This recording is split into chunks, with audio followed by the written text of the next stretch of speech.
Mais aujourd'hui, face à la pollution de nos déchets plastiques, la consigne est redevenue une solution.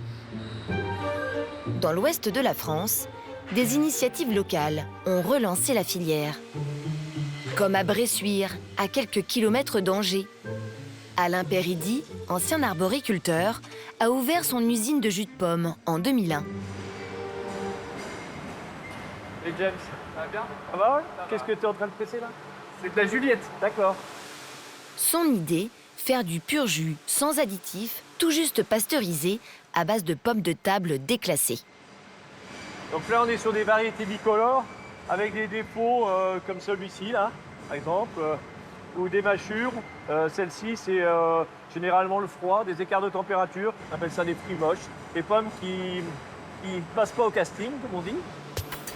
Toute sa production est 100% éco-responsable. Il utilise la pomme, de la peau jusqu'au trognon.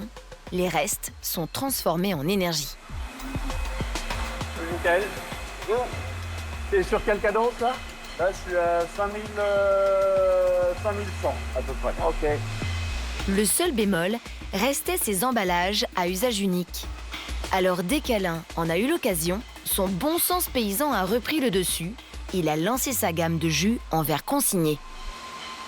Donc c'est une histoire d'épaisseur de verre, donc une bouteille adaptée pour le réemploi, elle est un peu plus épaisse, et puis sa robustesse, et ainsi elle va pouvoir faire des cycles de 15 à 20 cycles en fait en réemploi, alors qu'une bouteille légère, elle a plus de risques de se casser, fragiliser le goulot. Donc c'est important que le buvant soit vraiment bien intact pour éviter le moindre casse de verre et pour la sécurité du consommateur. Pour le moment, c'est surtout un coût financier. À l'achat, la bouteille neuve réemployable est plus chère d'au moins 20% qu'une bouteille en verre standard. Tout ça parce qu'actuellement, c'est une filière qui est en train de se mettre en place. Les outils industriels pour laver les bouteilles sont très onéreux. Le transport n'est pas forcément optimisé parce qu'il n'y a pas encore une récupération suffisamment de verre. Mais on peut imaginer qu'à terme, d'ici quelques années, on arrive à un coût plutôt inférieur à celui d'une bouteille neuve.